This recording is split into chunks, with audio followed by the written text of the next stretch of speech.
At the edge of a quiet forest stood a small wooden bakery. Every morning, when the sun peeked through the trees, warm golden light filled the little shop. Soft smoke curled out of the chimney, drifting into the sky like a sleepy cloud waving hello. Inside, the baker was already awake. He was a round, cheerful man with a tall white hat and a flour-dusted apron. With gentle hands, he kneaded a mound of dough on the wooden table. Press, fold, turn, he hummed. The dough stretched and bounced, growing smoother and softer with every movement. Soon, the baker placed tray after tray into the glowing oven. Golden light flickered behind the oven door, and something magical began to happen. A smell, a warm, buttery, irresistible smell.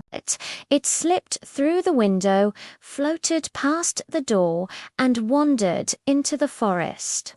The first to notice were two squirrel brothers. They stopped cracking acorns at the exact same moment. "Do you smell that?" one whispered. "Bread," the other gasped. The squirrels scampered toward the bakery and peeked through the window. Inside were shelves filled with treasures, star-shaped bread, strawberry buns, cheesy rolls, and long, crusty loaves. The older brother tiptoed inside. "One bite," he said, but as he stepped forward, poof, he landed on a sack of flour that burst open like a snowy cloud. When the dust settled, the squirrel stood frozen, completely white. His brother burst into laughter. "You look like a marshmallow." The baker turned around. The squirrels ran faster than the wind. Not far away, 3 rabbit sisters were holding a meeting. Spread across the grass was a carefully drawn bread map. "We must be strategic," said the eldest. "We must work together," said the middle sister.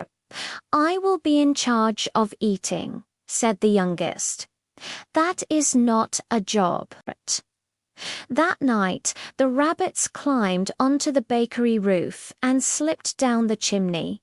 But instead of landing gracefully, thump, bump, plop, they tumbled straight into a barrel of raisins. When they climbed out, they were covered from head to tail. The youngest giggled. "We're raisin rabbits now." The next morning, a very polite bear approached the bakery. He wore a neat red bow tie and knocked gently. "Good day," he said, to no one in particular. Finding the door unlocked, he stepped inside. That was when he saw it.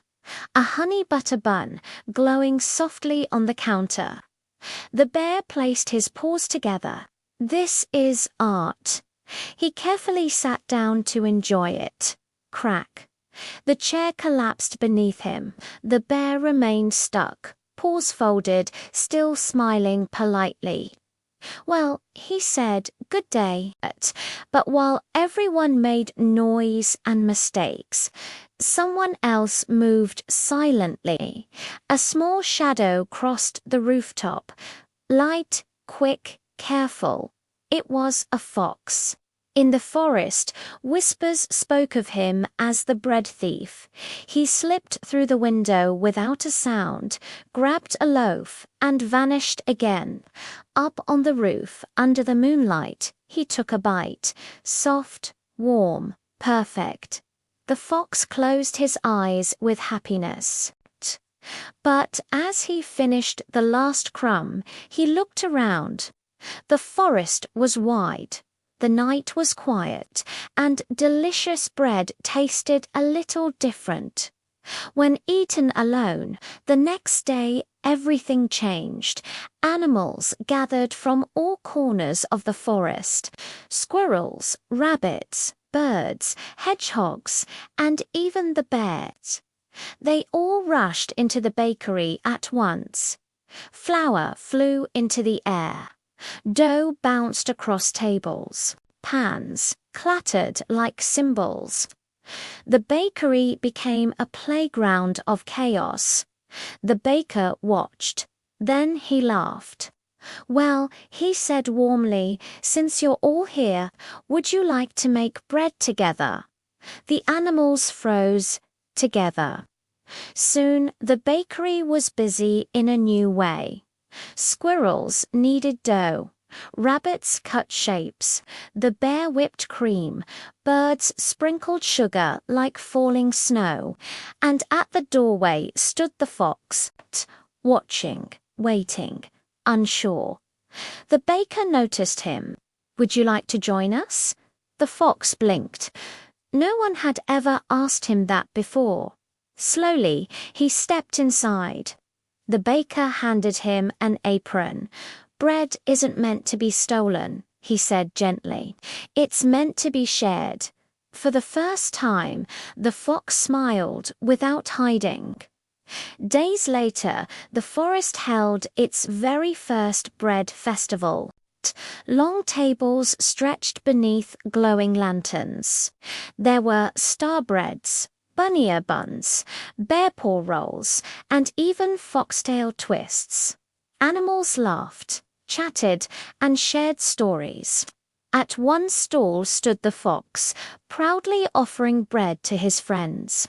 A squirrel asked, "Weren't you the bread thief?" The fox nodded. "I was." He looked around at the smiling faces. "But now, I'm a baker." The baker patted his shoulder. "The best recipes," he said, "always include friends." That night, the bakery glowed warmly once more. The sweet smell drifted into the forest again. But this time, no one crept in secret. No one hid on rooftops. Instead, laughter traveled with the scent, and inside the cozy bakery, the fox learned something important.